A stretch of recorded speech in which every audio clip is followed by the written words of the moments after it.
Agora, Aí, deu certo. Quanta emoção, já começou com emoção já a live. não é? Bem-vindo Bora ver se o pessoal volta aqui. agora. Tá chegando aqui, PWP Gomes, Leão Bruno. Sejam bem-vindos aí, doutores, todos os advogados, que não é da área também. Eu já tinha começado a falar ali, né, a fazer a apresentação, né, Angelito? Foi. Que eu estava falando já sobre o tema, né? Sobre o que a gente vai conversar hoje, né? Primeiramente, obrigado pelo convite, né? Por ter aceito o convite, né? De ter vindo aqui conversar.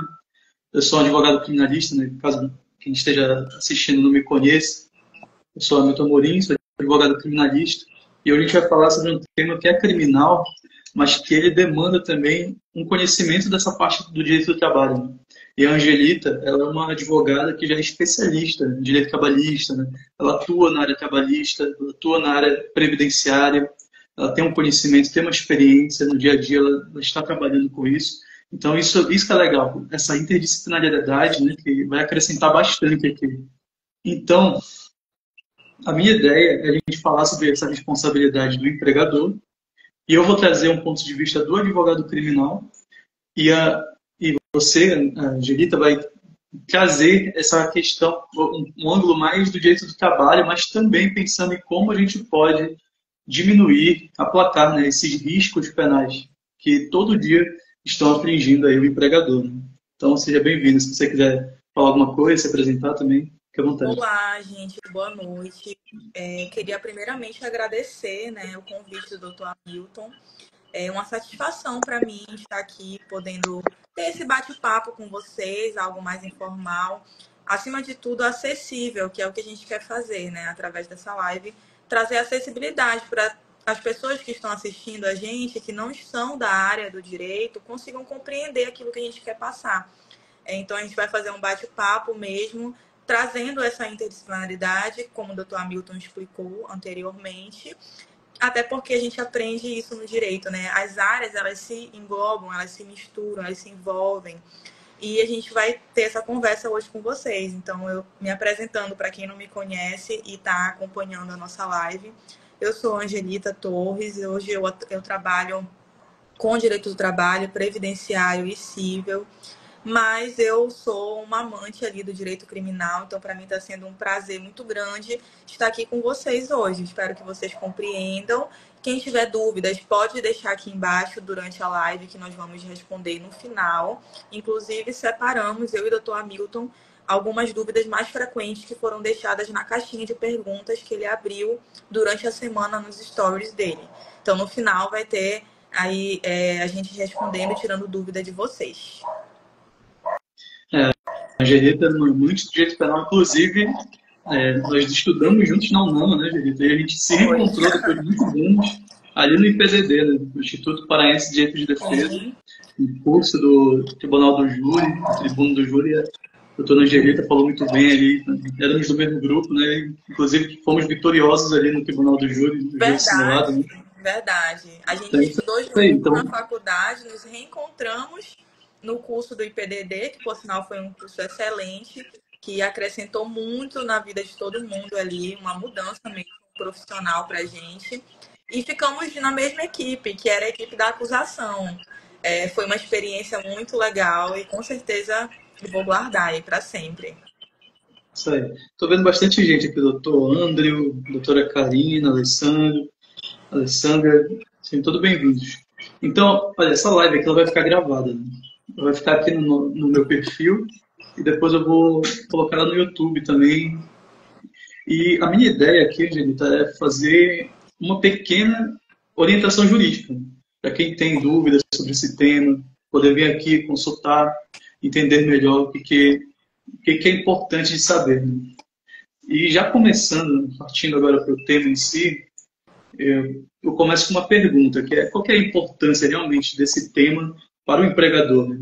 E por empregador aqui, que eu estou falando, na verdade, do empresário, né? Do empresário em lato sensu, né? Em sentido amplo, na verdade. Por quê? Porque hoje em dia, talvez, o empresário seja uma das figuras mais submetidas ao risco do processo criminal. A gente vai falar aqui com foco na relação do empregador com o contratado, com o empregado. Mas a verdade é que o empregador, o empresário, ele tem um monte, tem várias frentes de riscos que até não tangenciam o tema de hoje. Por exemplo, tem crime tributário, tem crime ambiental, que é praticado pela pessoa jurídica, não é? Tem vários outros crimes que não necessariamente exigem essa configuração, essa relação jurídica, essa relação de empregador para empregado, mas faz com que o empresário esteja sempre, todo dia, submetido a uma possibilidade de um processo criminal. Então, por isso, uma coisa que eu analiso muito é que todo empresário, ele tem o seu advogado trabalhista, ele tem o seu contador, ele tem um acompanhamento no tributário, mas eu acho que ainda é uma deficiência do empresário no campo do direito criminal, não é? A questão criminal, apesar de ser tão presente, de ser um risco tão patente para o empresário, ela acaba ficando um pouco mais gelado. Isso aí é um cuidado que eu acho que tem que ser mais observado pelo empresário hoje em dia. Olha o Newton, doutor Newton. Doutor Newton é professor da Federal, né? Está dando aula lá na Federal e está nos prestigiando hoje com a sua presença. Seja bem-vindo, Valéria. E é isso aí, pessoal. Então, eu separei aqui alguns casos que são ligados aos crimes que nós mais contemplamos em relação ao empregador. E quais são esses casos que eu trouxe? Olha, o primeiro é da redução de condição análoga de escravo. Teve um caso que foi recentemente noticiado. Na verdade, nem foi tão recentemente, faz uns 2 anos já. A gente vai, ficando velho, a gente vai lembrando das coisas que passaram já há tanto tempo, né? Com uma oportunidade maior. Que é daquela marca de suco de uva, sabe, Angelita? Não sei se tu gosta de tomar suco de uva, que é da Aurora. Eles tinham uma vinícola, né? E eles tinham um contrato com quem fazia a colheita ali da uva e foi identificado ali trabalho escravo. Né? E isso aí foi algo que repercutiu muito, né? Isso é algo que afeta a imagem da empresa, né? Então, isso é outra preocupação do empresário, né? Porque uma empresa que está respondendo um processo criminal e justamente numa questão de um crime, qual crime? Esse de condição análoga de escravo, isso aí obviamente repercute mal para a imagem da empresa. Isso aí tem também implicações nas ações da empresa, né? Elas começam a ser mais afetadas, elas começam a cair. Então, tudo isso é muito complicado, é muito maléfico para a imagem do empresário. Né?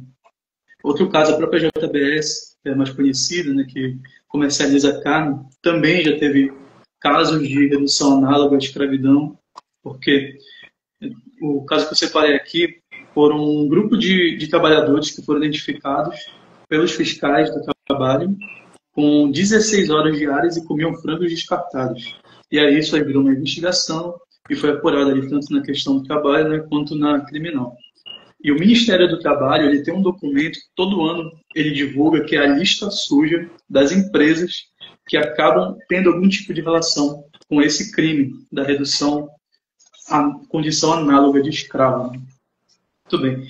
E quando a gente fala de condição análoga de escravo, esse é um tema, essa é uma ideia que as pessoas geralmente não pegam de primeira, assim, como assim de redução análoga a escravo, né?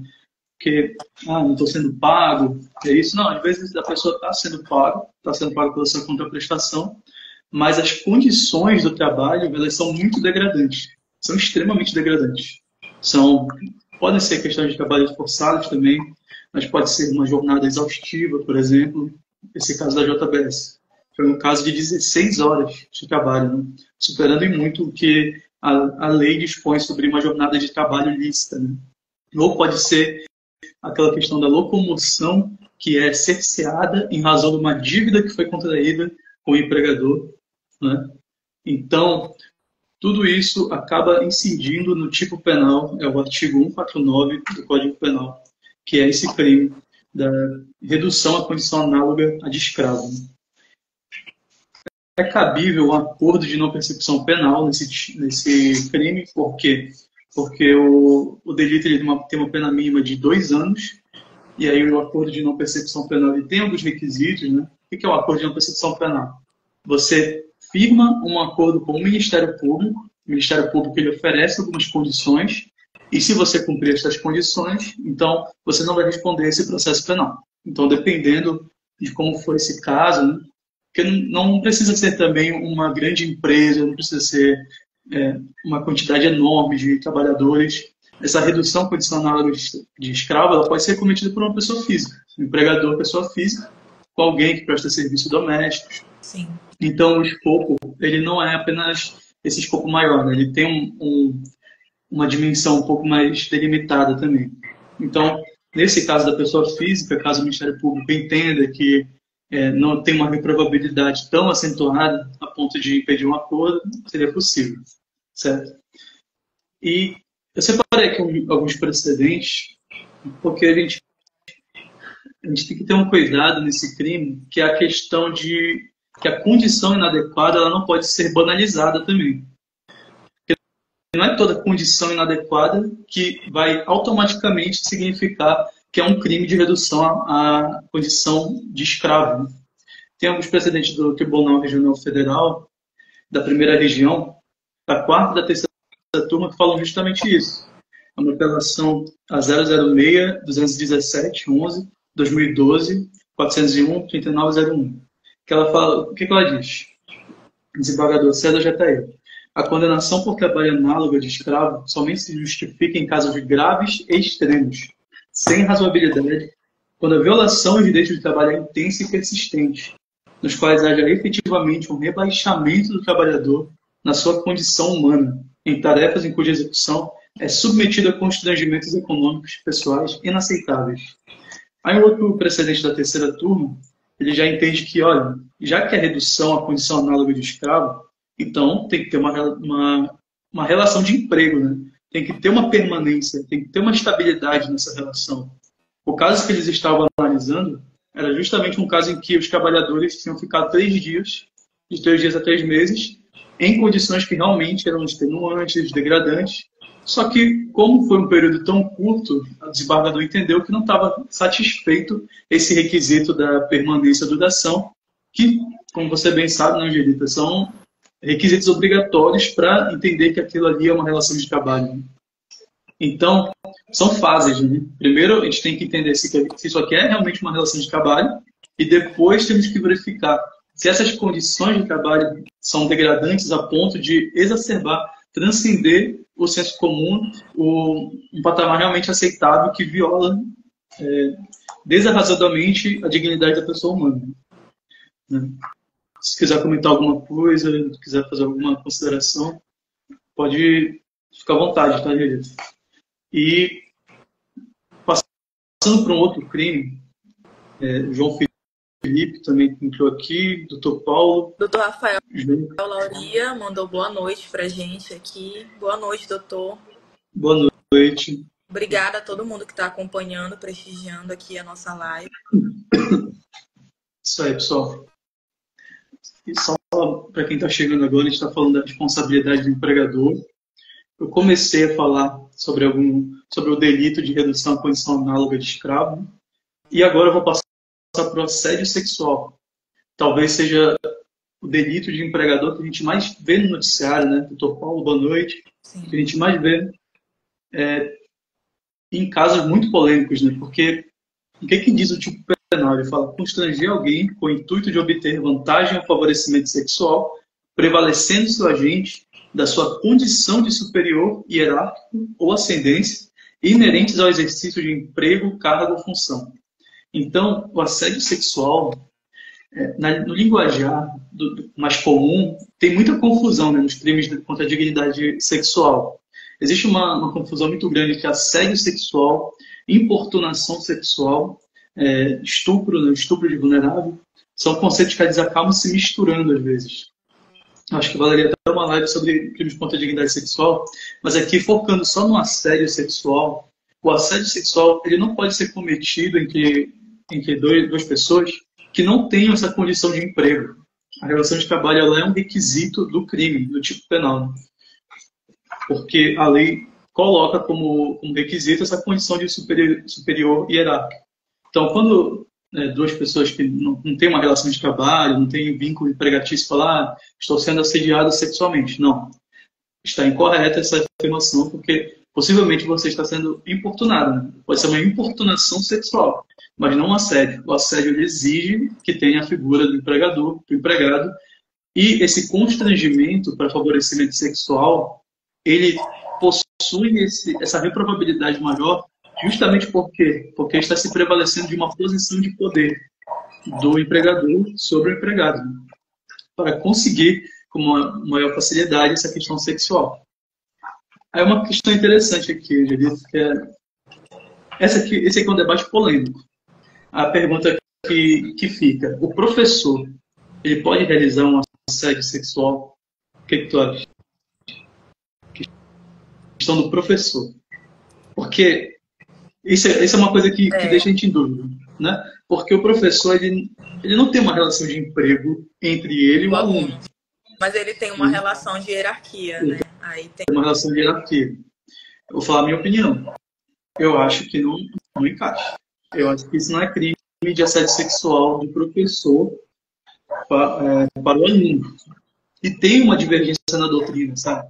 Tem parte da doutrina que entende que não encaixa esse crime, que não é crime de assédio, o professor não pode cometer crime de assédio sexual, e tem parte da doutrina que entende que pode sim. Entende? E quem entende que não é crime de assédio sexual pelo professor vai justamente no argumento do quê? Da analogia. Que a lei ela tem que ser clara, específica. Se ela queria tipificar uma relação que não é de emprego, ela tinha que ser mais clara. Ela tinha que colocar que um crime ele não pode ser subtendido. A gente não pode presumir que uma conduta é criminosa porque parece, com base nisso aqui, no que está na lei, que seria criminosa essa conduta. E a analogia ela é proibida do direito penal quando ela for prejudicar o réu. Né? Esse é o argumento. Mas o que interessa? A doutrina pode discordar em várias coisas, mas a jurisprudência ela já pacificou esse tema. O STJ ele já decidiu que o professor pode sim cometer crime de assédio sexual. Então, independente de quem discorda, né? No caso, eu discordo, mas o STJ entende que sim. O STJ está com você, por exemplo. Você entende que pela posição de poder, né? E o STJ ele foi justamente nessa questão do poder. O STJ ele fala o seguinte: a hierarquia. Isso. Ele fala que o propósito do legislador é de punir aquele que se prevalece da autoridade moral e intelectual, pois o vínculo de confiança e admiração criado entre aluno e mestre implica numa inegável superioridade, capaz de alterar o ânimo da pessoa constrangida. É patente que a aludida ascendência, que é o elemento do tipo penal, em virtude da função desempenhada pelo recorrente, devido à atribuição de que o professor tem de interferir na avaliação e no desempenho acadêmico do discente. Então, o professor ele tem um poder sobre o aluno, ele pode interferir na nota dele. Sim. Não é uma relação de emprego, mas ele realmente tem um poder sobre o aluno. Logo, a ascendência constante do tipo penal não se limita à ideia de relação empregatícia entre as partes. Interpretação teleológica que se dá ao texto legal. Então, o STJ ele decidiu que o professor comete assédio sexual com base numa interpretação, aí ele falou que não é analogia, é uma interpretação teleológica. O que é a interpretação teleológica? É uma interpretação que busca a finalidade do legislador. Qual que era o propósito do legislador quando ele fez essa lei? Era essa, então vamos seguir o propósito. Entende? E aí a gente tem muitos casos de assédio sexual. Teve um caso recente do professor Alisson Mascaro. Já ouviu falar nele? O Alisson Mascaro. Ele é professor da USP. Ele é um professor, um excelente professor, um grande professor. Ele dá aula de filosofia. Ele tem um curso, né, de filosofia do direito. Tem várias obras de sociologia. E saíram notícias ali pelo Intercept de que ele teria se prevalecido dessa questão do papel dele enquanto professor e teria supostamente praticado assédio sexual com alguns alunos. Né? Até onde eu tinha visto, não tinha virado ainda criminal o caso dele, mas já virou um procedimento administrativo na USP, ele já está sendo investigado por isso. Então, com base nesse entendimento, que o professor pode cometer um assédio sexual. A questão do Silvio Almeida, o ministro Silvio Almeida. Olha, o João Pereira. Disse que conhece esse caso. Dorimar, boa noite, doutor. Acusação seríssima de assédio sexual na USP, exatamente. começou, e são várias denúncias anônimas, assim como vários casos, né, de assédio de repercussão, tem muitas denúncias anônimas, né? Então, no caso do Silvio Almeida, por exemplo, também foi isso, né? Teve uma grande quantidade ali de denúncias anônimas em face dele. Inclusive, a defesa foi agora justamente atrás dessas denúncias e encontrou a origem. Então, eles estão indo por aí, né, na questão da defesa. Só que o do Silvio Almeida não foi assédio sexual, justamente porque, até agora, pelo menos, né, as vítimas que teriam denunciado ele, ao que parece, não são do ambiente do trabalho dele. Não eram subalternos dele dentro do Ministério dos Direitos Humanos, que ele era ministro. Eram ninguém, na verdade, a gente não sabe qual é a origem dessas vítimas, né? Até agora. Então não seria o caso de assédio, não seria um caso de importunação sexual, supostamente. Né? Aí tem um outro caso. Tu gosta de filme da Pixar, Disney, Pixar, Toy Story? Eu vou destruir tua infância agora. Ai, O meu Deus. John Lester, o John Lester, foi o cara que criou Toy Story. Olha essa curiosidade. O criador do Toy Story ele foi demitido da Pixar justamente por denúncias de assédio sexual. Então também ali o caso dele com os subalternos dele, né? Ele falou, que é a notícia que eu peguei, né? O chefe criativo da Pixar e dos estúdios de animação da Disney, John Lasseter, vai deixar oficialmente seu cargo, segundo a própria Disney. O executivo e cineasta já estava afastado das funções desde 2017, quando foi acusado de assédio sexual. Uma reportagem da revista Hollywood Reporter diz que Lasseter era conhecido por agarrar, beijar e fazer comentários sobre a aparência física. Então, cuidado redobrado do ponto de vista do empregador. Ah, eu não tive maldade, sabe? Ah, eu dei um abraço em todas as minhas funcionárias, mas eu não tenho maldade. Não, não tem que ter nenhum tipo de conduta minimamente ligada a isso, justamente por ser um risco da pessoa interpretar maldade. Não pode ser que realmente seja o jeito da pessoa. Tem gente que é assim, né? Tem gente que gosta de abraçar, que gosta de tocar nos outros, tem gente que gosta mais de tocar, tem gente que não gosta de muito toque, né? Eu não gosto muito de toque. Tem gente que é mais pra lá e tem gente que chega mesmo, né? Mas, se isso for mal interpretado, isso é muito sério pro empregado, pro empregador. Né? Nesse caso aqui, ele foi demitido, né? Foi demitido da empresa, tem mais gerência, não faz mais os filmes dele, né? Teve um... Só Tem uma comentando pessoa aqui... que deixou um comentário Isso. aqui. Boa noite, amigos. Excelente ideia de abordagem interdisciplinaridade do direito penal e do direito do trabalho. Obrigada, João. Obrigado. Bom que você está gostando. Que isso possa acrescentar aí no nosso dia a dia. Com certeza. Doutor Mário Borges falou a verdade, doutor. É isso aí. Pessoal, aí agora outra coisa, assédio moral. Assédio sexual a gente já entendeu que é crime, inclusive o professor pode praticar. Mas agora a questão do assédio moral, que também é algo muito presente no dia a dia do trabalho, né? Que é a questão da posição de poder, geralmente acaba fazendo com que o empregador passe um pouco do ponto, às vezes, dia a dia estressante. E tem gente que torna isso um hábito, uma rotina. Né? Do ponto de vista criminal, não tem um tipo penal do assédio moral. Isso é mais uma questão trabalhista, né, direito. Mas existe o crime de intimidação sistemática, que é o do bullying. Né? Ele pode ser interpretado como um bullying, esse assédio moral, né? Que é justamente o crime de intimidar sistematicamente, individualmente ou em grupo, por violência física ou psicológica, a violência psicológica, um xingamento, uma ou mais pessoas de modo intencional repetitivo, sem motivação evidente, por meio de intimidação, de humilhação, discriminação, ações verbais, morais, sexuais, sociais, psicológicas, físicas, materiais ou virtuais. A pena é de multa, a pena é pequena. Mas um processo penal em si já traz um desgaste para a pessoa. Né? Já pode trazer, inclusive, para a figura do empresário ali, como a gente estava bem falando. A imagem é muito importante para o empresário. E mais ainda, se for questão de... Se for uma mulher, por exemplo, tem até um risco de uma medida protetiva.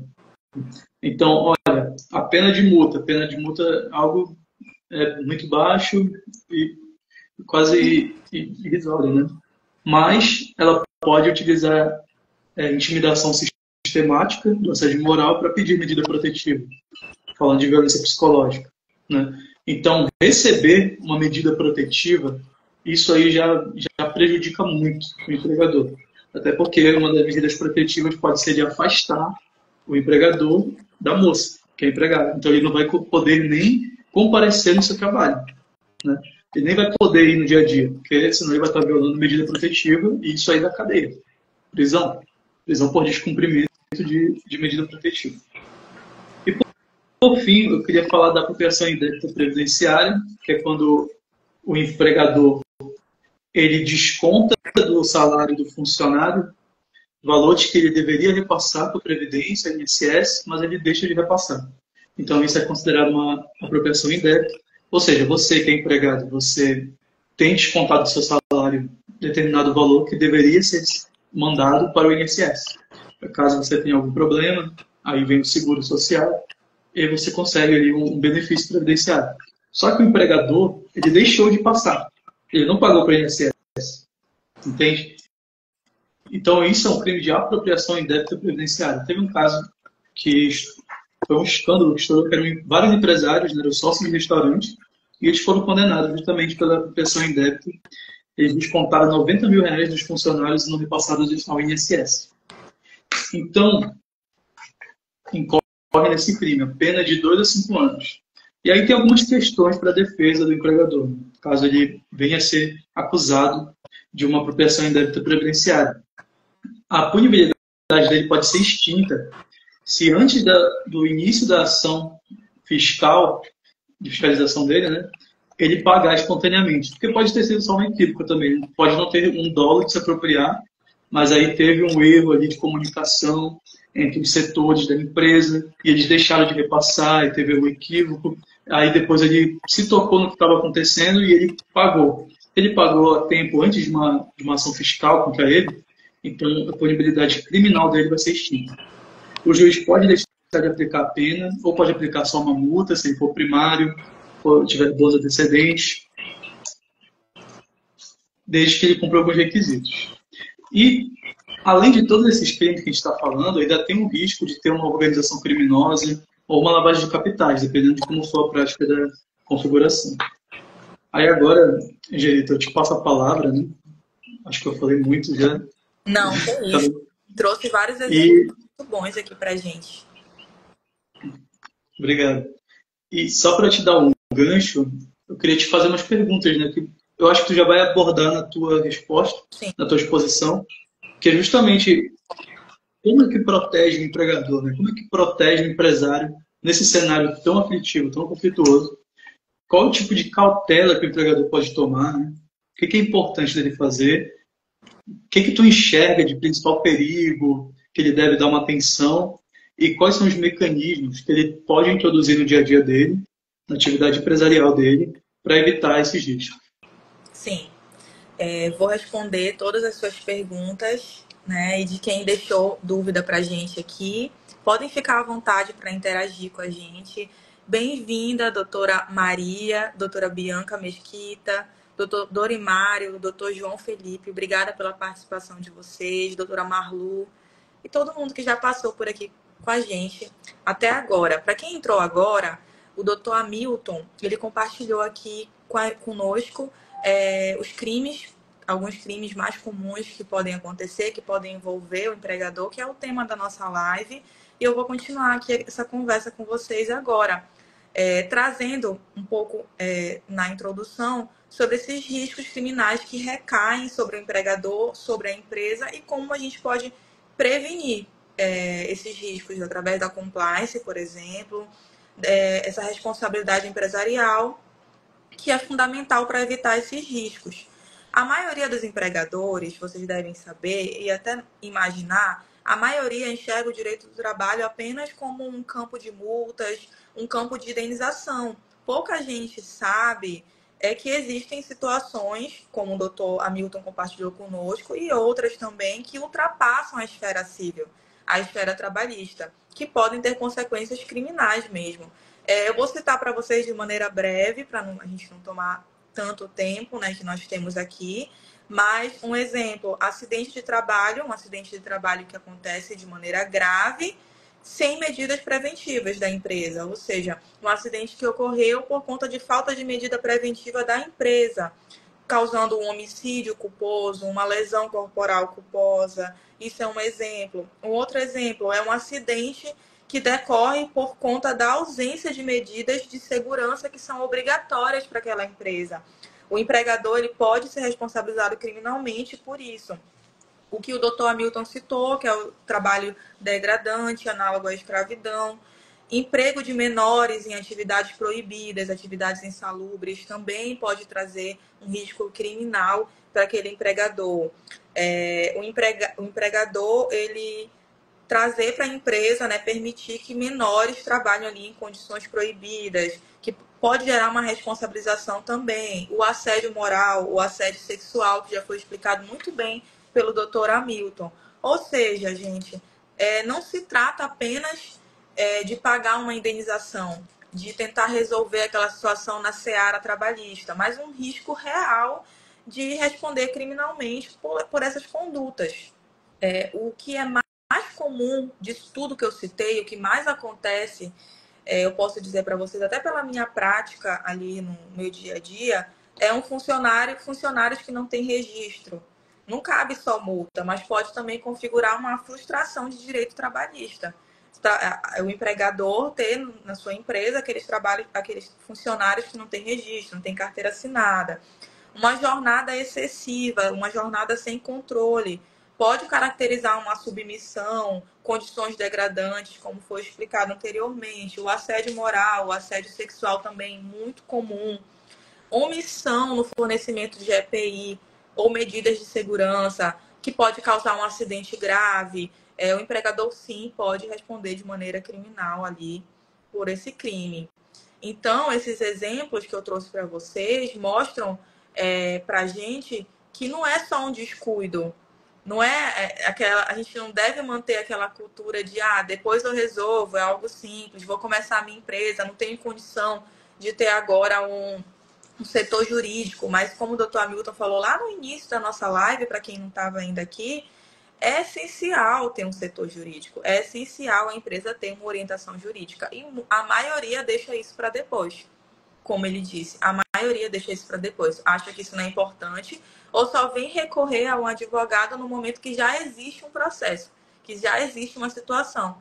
Então, a maioria dos empregadores, eles não têm aquela visão preventiva, aquela visão de, eu vou proteger a minha empresa para prevenir de futuras situações, de riscos que eu posso estar submetido. E aí eu trago para vocês como a gente pode prevenir.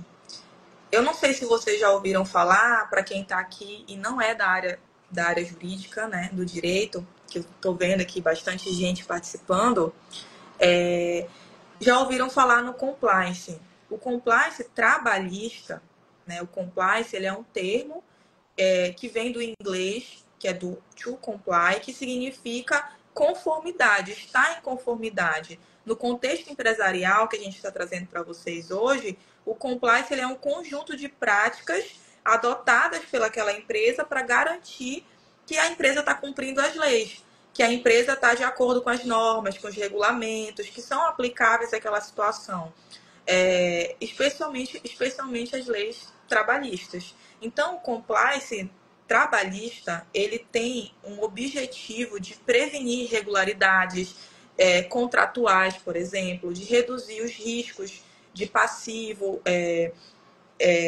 trabalhista e criminal, orientar gestores e funcionários sobre condutas que são lícitas e condutas ilícitas, criar um ambiente saudável, organizado, ético e seguro naquela empresa.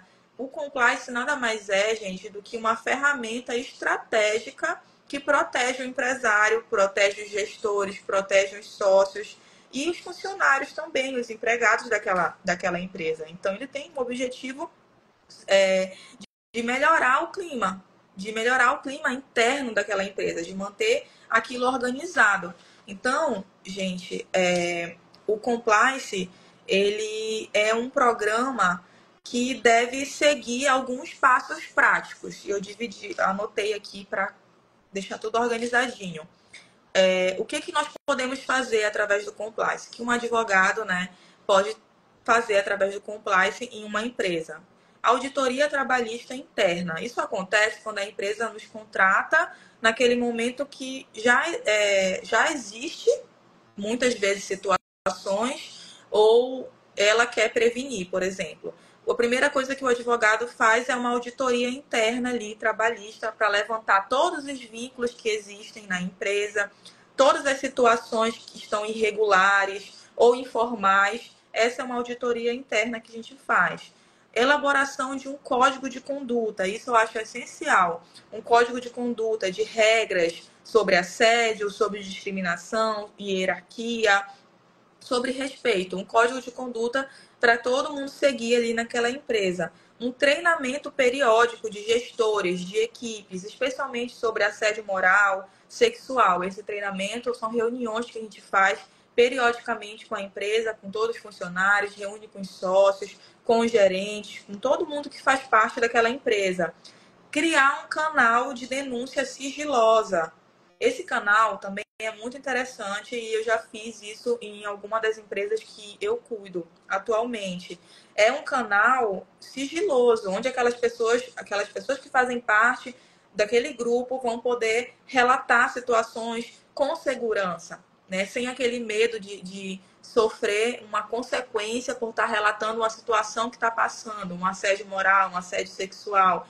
Serve para a gente ajuda a gente, né, a fazer uma apuração interna de responsabilização daquela situação. Então, gente, o compliance trabalhista, ele não é um custo, ele é um investimento que a empresa faz na sustentabilidade, na tranquilidade dos sócios e daqueles gestores, tá bom? Se vocês tiverem alguma dúvida ao longo do que eu estou conversando aqui com vocês, vocês podem ir colocando aqui embaixo, que nós vamos responder no final, tá bom? Empresas organizadas que respeitam a legislação, os direitos trabalhistas das pessoas, dos seus funcionários, têm menos passivo, têm menos processo, menos gasto financeiro. Por isso é importante da gente trabalhar com a prevenção. Mais produtividade, mais organização, evitam riscos criminais, que o Dr. Hamilton trouxe, que eu citei para vocês outros exemplos. Então, assim, é assim que funciona hoje o mundo empresarial, né? Hoje, empresas inteligentes trabalham com prevenção, trabalham aplicando compliance, trabalham se dedicando na aplicação, na criação de um setor jurídico de prevenção mesmo daquela empresa. Se você hoje tem uma empresa, se pergunte, a sua empresa está protegida ou será que a sua empresa está vulnerável? Fica aí essa reflexão para vocês. Eu queria agradecer novamente o convite do Dr. Hamilton. É um prazer para mim estar conversando com vocês, compartilhando um pouco do meu dia a dia, da área que eu atuo, que eu sou apaixonada, que é o direito do trabalho. Obrigada pelo convite, pelo tema, que é de extrema importância, um tema super atual, um tema urgente. E, em caso de dúvidas, né, vocês podem contar conosco, que nós vamos estar aqui, como o Dr. Hamilton disse no início, de maneira a orientar mesmo, né, uma orientação jurídica sobre o tema. Dr. Hamilton, se você quiser, né, contribuir com algum comentário, antes da gente passar para as perguntas. Eu só queria acrescentar só uma observação. Essa questão que você falou, doutora, em relação aos canais de denúncia, né? Isso aí no direito penal econômico é uma figura que a doutrina chama de whistleblower. O que é o whistleblower? É um termo em inglês para soprador de apito, né? É justamente quem está toda hora chamando a atenção, olha, isso aqui está errado, está ocorrendo um ilícito aqui, uma irregularidade ali. E às vezes o whistleblower geralmente tem essa questão do anonimato, né? Proteger a identidade dele, proteger de represálias. Por que isso é importante? O caso da Vale do Rio Doce, no caso de Brumadinho, eu lembro que eu li justamente sobre a questão do whistleblower, que tinha canais de denúncia e acabou prejudicando ainda mais a Vale, porque haviam denúncias anteriores à tragédia de Brumadinho sobre os riscos ali das fissuras, né, da qualidade que estava decaindo da barreira, né, da barragem que acabou desabando. Então, tem que ter cuidado no compliance para não virar um tiro no pé também. Né? Não é só ter o canal de denúncia. Depois falar, não, mas eu tinha um canal de denúncia. Tudo bem, você tinha um canal de denúncia, você tinha um compliance, para você seguir a orientação, você seguiu a denúncia, você foi verificar, porque senão isso aí prejudica ainda mais você. Né? Isso aí demonstra que sim, que aí teve culpa, teve negligência, imprudência, imperícia, não é? Então, o que deveria ser uma defesa, uma proteção do empresário, acaba sendo mais prejudicial para ele, porque demonstra ainda mais que ele tinha consciência de algo que talvez ele não tivesse, sem o whistleblower, né? Sem o canal de denúncia anônimo. Outro ponto que eu vi o Giovanni Saavedra, salvo engano, o nome do doutrinador, ele fala, às vezes, a questão do compliance. Né? Talvez seja interessante, no caso do processo penal, o empregado ter um advogado diferente do empregador, que é diferente do advogado da empresa. Porque, às vezes, a defesa pode ser conflitante. Né? Então, tudo isso também é um cuidado que tem que ser observado, não já mais como prevenção, mas como proteção, como exercício de defesa dentro de um processo criminal. Porque, às vezes, o direito de defesa da empresa pode ser justamente de que o erro foi do empregado. E aí, como é que vai ficar a defesa do empregado se estiver com a mesma defesa? Né? Então, isso pode ser algo conflitante. Então, tudo isso tem que ser analisado com muito cuidado. Né? E só complementando quanto a essa questão do canal de denúncia, essa é uma crítica que a doutrina faz em relação ao compliance no Brasil, que em algumas situações o compliance do Brasil tem sido interpretado justamente com base nesse raciocínio de que não é que a empresa estava fazendo para se prevenir, mas a empresa com o compliance, mesmo com o compliance, ela ainda incidiu no ilícito. Né? Então é por isso que é importante ter compliance, sim, é importante você determinar os mecanismos de prevenção, mas é importante também ouvir e ter atenção que o compliance tem que ter. Né? Ah, com certeza. A Até porque é importância para de isso que ele ter, né, de existe. ter um advogado ali na empresa é justamente essas orientações. Acompanhar, né, as denúncias, pensar em maneiras de prevenir, maneiras de resolver o que já existe, as irregularidades que existem na empresa. É um trabalho conjunto, né? Isso. Olha, Se para finalizar, então, mensagens bora aqui. passar as perguntas. Antes das perguntas, mensagem da doutora Valéria, desejou parabéns. Doutor João Felipe, parabéns, amigos. Assunto muito importante, muito show. Muito obrigada, gente. Que bom que vocês estão gostando. Antes da gente finalizar, nós separamos as perguntas que foram mais frequentes na caixinha de perguntas que o doutor Hamilton deixou durante a semana nos stories dele. Eu vou começar aqui respondendo, que eu imprimi aqui as perguntas, tá? A primeira pergunta foi: a empresa que deixa de assinar a carteira de trabalho comete crime? O que o empregado pode fazer nesse caso? Então, a ausência de registro gera diversas violações trabalhistas. Falta de FGTS, INSS e outros direitos. O empregado pode sim pedir o reconhecimento do vínculo na Justiça do Trabalho. Tá? Vou para a segunda Certo. pergunta. Trabalhei anos sem registro e agora fui demitido, sem nada.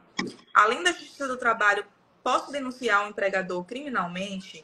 Então, você pode e você deve levar essa situação na Justiça do Trabalho. Até para você obter reconhecimento do vínculo, pagamento de todas as suas verbas. E dependendo da situação, é possível sim representar criminalmente, principalmente se houver indícios de fraude, falsidade ou omissão dolosa de obrigações legais. Sim. Doutor Hamilton? Sim. Nós separamos aqui as perguntas, né, pessoal? Essa terceira pergunta foi encaminhada. Ela é a seguinte: a empresa que desconta o INSS do salário, mas não repassa, comete crime? Isso aí foi justamente o tema que eu abordei ali no início, né? O crime de apropriação indébita previdenciária. Sim, comete crime, porque o correto é que o empregador ele não pode só descontar esse valor do seu salário né? Tem que descontar e repassar para o INSS. Para isso que ele está descontando. Senão ele pagava inteiro e aí você depois repassava para o INSS. Mas se ele tem esse dever, essa obrigação, então ele tem que ter essa cautela, esse cuidado de repassar. Isso é muito parecido com a apropriação indébita tributária. Quando a gente vai comprar qualquer coisa, assim, qualquer produto, né? Você vai no Líder, por exemplo, aí você compra ali um biscoito, você compra alimentos não perecíveis, você compra frango, você compra, enfim, qualquer coisa. Aí sempre vem na nota fiscal ali o imposto, né, o ICMS. Esse imposto, ele é descontado pelo proprietário do estabelecimento e depois ele teria que ser repassado para o Estado. Só que algumas vezes esse valor não é repassado. E aí é o mesmo raciocínio. Entendem que seria um crime de apropriação indébita, mas aqui é um crime tributário. Né? Mais um crime que o empresário também está sujeito. Né? O STF até decidiu recentemente, porque também tinha uma discussão se isso aí seria crime, porque algumas vezes o próprio empresário vai lá e declara que ele tem esse débito. Como é que ele quer se apropriar de uma coisa que ele está declarando? Né? Então, teve uma discussão se isso aí realmente seria crime, o STF entendeu que seria, com alguns requisitos, alguns cuidados. Se há uma contumácia, se for uma conduta contumaz repetida, então demonstraria ali um dolo de apropriação indébita. Então, só fazendo um paralelo aqui, uma observação bem parecido com a apropriação indébita previdenciária.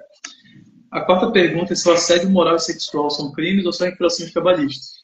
Pois é, aí como a gente diferenciou, né? O assédio sexual sim é crime, inclusive é um crime que exige a relação de trabalho, uma relação hierárquica, né? Uma posição de poder. A gente viu, inclusive, que o professor, por mais que ele não tenha uma relação de trabalho com o aluno, ele tem uma posição de poder que o STJ interpretou como sendo algo que confere a ele qualidade de sujeito ativo para a prática do crime de assédio sexual. Então, a questão da ascendência, né? Então, começou a obra aqui. Enfim, mas aí, e o assédio moral, ele não tem uma tipificação quanto crime, mas ele pode ser, configurar um crime de intimidação sistemática, que é o bullying, né? E ele tem repercussões na esfera trabalhista. Em relação ao que o Dr. Hamilton falou, a empresa desconta INSS, mas não repassa. Isso também afeta diretamente o tempo de contribuição da pessoa. Também tem uma consequência previdenciária, né? Porque lá no final, quando a pessoa for requerer a aposentadoria, pode ser que seja negado porque aquela empresa que ela trabalhou não repassou. Então, isso também tem outras consequências. Em relação ao assédio moral e sexual, eles também são infrações trabalhistas graves, que podem gerar indenização por dano moral e a rescisão indireta do contrato de trabalho daquela pessoa. A próxima pergunta que nós separamos, que foram deixadas por vocês, é o que acontece com o empregador que obriga o funcionário a trabalhar em condições degradantes? O trabalhador, ele pode pedir a rescisão indireta e buscar os direitos na Justiça do Trabalho, além de pleitear o dano moral. A depender das circunstâncias, isso pode, inclusive, caracterizar um trabalho análogo à escravidão, como foi explicado pelo Dr. Hamilton.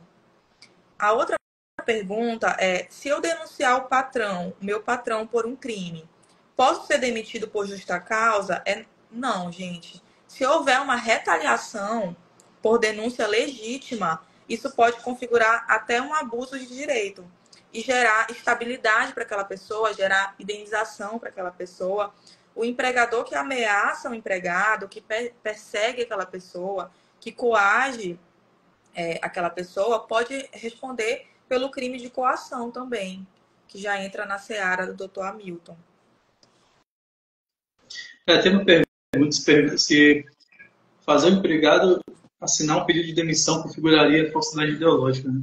Na verdade, o que é a falsidade ideológica? O documento que é original, mas o conteúdo dele está equivocado. Né? Então, só coagir alguém, fazer alguém assinar um documento não seria falsidade ideológica, dependendo do ato punitivo, né? Na questão da coação de fato.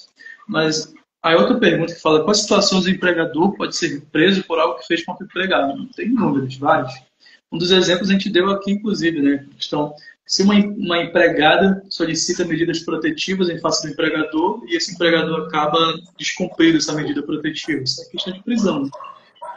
Quando o empregador comete crime com dolo, pressão indébita, assédio sexual, a gente tem que ter cuidado na questão de...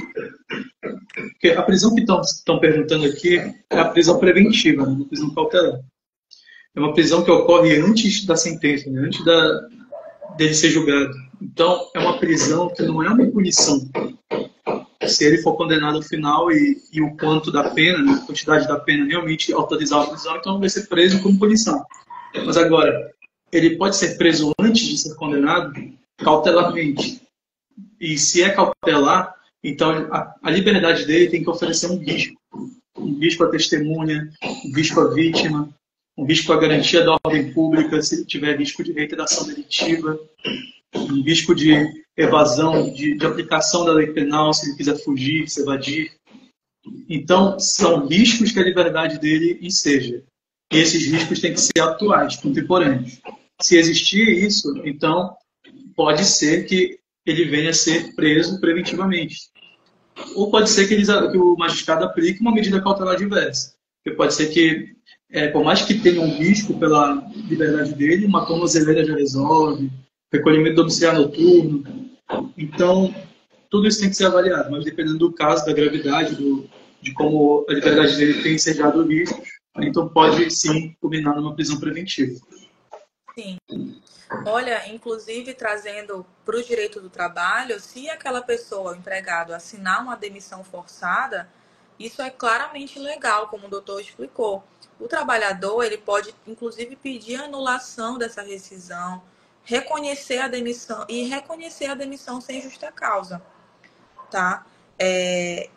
A penúltima pergunta, né? Tem mais duas perguntas. Como o empregado pode reunir provas contra o patrão em casos de crime?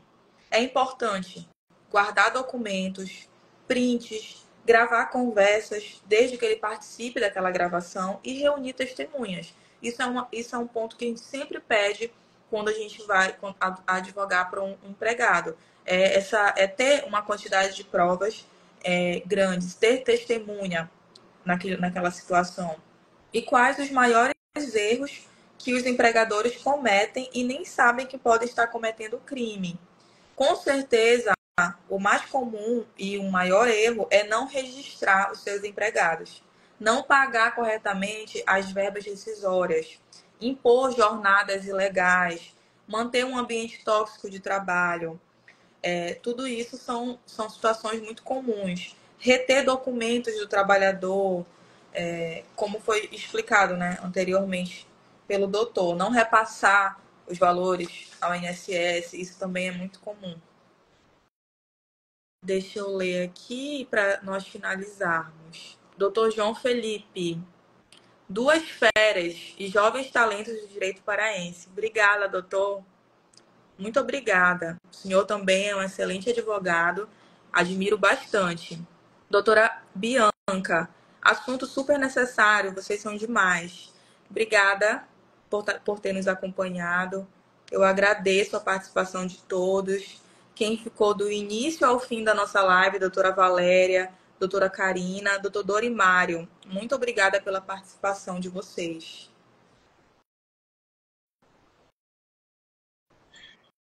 Muito obrigado. Eu reitero o que a Angelita já falou. Mais uma vez te agradeço aqui, Angelita, pela participação. Acho que foi um papo bem legal, né? Bem produtivo. E a nossa finalidade aqui é realmente fazer essa orientação e ajudar, né? Então, eu espero que ajude, esclareça, traga algum auxílio para quem realmente precisa, né? E qualquer coisa, estou à disposição, quem tiver dúvida. E se tem alguma indicação aí, né? Podem falar conosco. Quer mandar uma indicação aí para o pessoal? Não? Oi? Você tem alguma indicação aí para o pessoal sobre o tema? Conferir alguma coisa ou não? Olha, eu me coloco à disposição também, assim como o doutor Hamilton, caso vocês tenham alguma dúvida ou queiram conversar mais sobre o assunto conosco, podem ir no nosso Instagram, o meu WhatsApp, né, tá no link da bio, para a gente conversar mais, debater sobre esse assunto, que é bastante interessante e é longo, né? A gente tentou trazer de uma maneira mais breve aqui, por conta do tempo da live, e de uma maneira mais acessível. Mas se vocês quiserem conversar, debater sobre o assunto, sintam-se à vontade de nos chamar. Isso aí. Parabéns, Angelita. Parabéns pelos Obrigada esclarecimentos pelo e muito convite, viu? obrigado. Foi ótimo. Foi ótimo. Até logo. Boa noite a todo mundo. Muito obrigado. Boa noite a todos.